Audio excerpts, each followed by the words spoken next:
When violent crime rises within a municipality, local governments reliably pull a single lever: punitive enforcement. The default reflex is to surge police deployment, enact zero-tolerance policies, and expand incarceration. Massive expansions in police budgets chart an upward trajectory, while violent crime remains highly volatile. The correlation routinely breaks down. Mapped crime hotspots correlate perfectly with overgrown vacant lots, severe heat islands, and concentrated lead exposure. Municipal violence is a measurable biological and environmental crisis. Solving it requires treating the city as an ecosystem, rather than viewing public safety solely through the lens of a policing deficit. This brings us to orthogonal interventions. These are municipal policies, like tree canopy maintenance, street lighting upgrades, and environmental pollutant abatement, that appear entirely unrelated to criminal justice, yet directly suppress violent behavior. Leveraging these non-policing levers allows local governments to bypass a friction of traditional law enforcement. They yield mathematically measurable reductions in violence, providing a higher return on investment and a more durable suppressive effect than putting additional officers on patrol. To evaluate these strategies, we use this evidence matrix.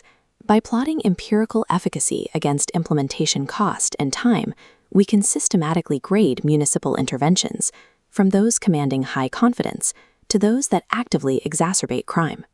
Engineering a safe jurisdiction requires local governments to put aside reactive assumptions and follow the hard evidence of urban design, biology, and economics. We begin with the built environment, utilizing the principles of crime prevention through environmental design.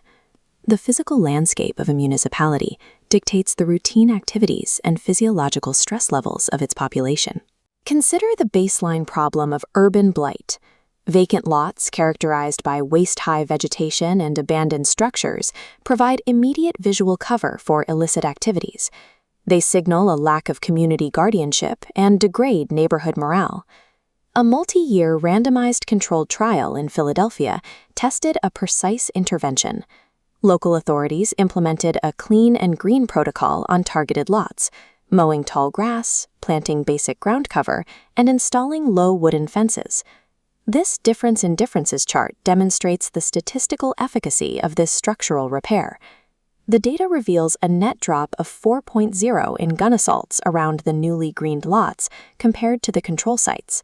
Violent crime plummeted simply by removing the physical cover that facilitates it. This success relies strictly on visibility. Massive, undeveloped parks with dense view-blocking vegetation actually reduce the eyes on the street necessary for community guardianship, which inadvertently invites higher levels of spatial crime. This physical environment is further complicated by the urban heat island effect. Dense pavement absorbs and retains thermal energy. These upward swings in temperature induce physiological stress and multiply outdoor social friction, driving immediate spikes in homicide and aggravated assault. Mowing grass, adding fences, and planting trees change the logic of a neighborhood. These acts of maintenance function as primary violence prevention tools. This principle of visibility extends into the management of nocturnal violence, where poor public infrastructure acts as an environmental catalyst for crime. To isolate this variable, researchers conducted a rigorous randomized controlled trial across 40 public housing developments in New York City. They deployed temporary street lighting towers directly into these high-density residential campuses to measure the precise impact on crime. The provision of targeted illumination yielded a 36% reduction in nighttime outdoor index crimes across the monitored areas. Investigators also tested for spatial displacement, the theory that lighting simply pushes criminal activity to an adjacent dark street. A 2-block radius analysis confirmed zero significant localized spillover. The crimes were abated entirely. The value of the crimes prevented by these lighting upgrades was projected at roughly $770,000 per community per year. Achieving that same 4% overall drop in index crimes through traditional means would require a 10% increase in total police manpower. We must also look past external architecture to internal human biology. Microscopic environmental pollutants actively alter neurochemistry, impairing cognitive function and escalating impulsive violence. Inhaled fine particulate matter and ozone cross the blood-brain barrier and trigger severe neuroinflammation. This state elevates oxidative stress in the brain, damaging social cognitive networks and severely lowering an individual's threshold for impulse control. This map of wind vectors demonstrates a causal relationship. Studies in Chicago and Los Angeles proved that when prevailing winds blew smog into specific neighborhoods, violent crime immediately spiked. Notably, this biological breakdown in emotional regulation is completely detached from nonviolent property crimes. This biological vulnerability is most devastatingly illustrated by the lead crime hypothesis. Childhood exposure to toxic lead causes irreversible neurodevelopmental toxicity in the prefrontal cortex, stripping away the neurological hardware necessary to suppress predatory behavior. The rise and fall of leaded gasoline usage across the 20th century mirrors the rise and collapse of violent crime with a consistent 20-year lag. This correlation suggests that aggressive lead abatement is a core requirement for a safe jurisdiction. Even invisible acoustic pollution disrupts this baseline. A natural experiment utilizing aircraft landing patterns at Frankfurt Airport proved that a mere 4.1 decibel increase in background noise caused a 6.6% increase in the violent crime rate by forcing chronic cortisol spikes. Treating these environmental hazards is not an auxiliary public health issue. Controlling air pollution, abating toxic lead, and restricting acute noise are core public safety mandates. A destabilized biological baseline is frequently ignited by financial desperation. The acute survival stress of potential eviction or hunger often triggers the friction that leads to domestic abuse, robbery, and systemic street violence. Unconditional economic support alters the risk-reward calculus of criminal behavior. We see this verified in highly unconventional data evaluating the zoning of plasma donation centers. Macroeconomic analyses reveal that authorizing a plasma donation center in a municipality leads to an approximate 12% drop in the overall crime rate. This reduction operates through two mechanisms. First is the financial injection channel. A single center reliably injects up to $6 million directly into the pockets of low-income households annually, rapidly relieving the severe economic stress that drives illicit activity. Second is the drug screening channel. Plasma donation requires rigorous routine drug testing to maintain donor eligibility. This creates an immediate, localized financial disincentive against illicit substance use, starving local black markets of capital. This systemic stabilization extends to public institutions through nutritional criminology. Municipalities serve immense quantities of food daily. Because brain chemistry relies on dietary inputs, institutional food optimization becomes a direct violence lever. Clinical data demonstrates that daily omega-3 supplementation reduces reactive and premeditated aggression by up to 28%.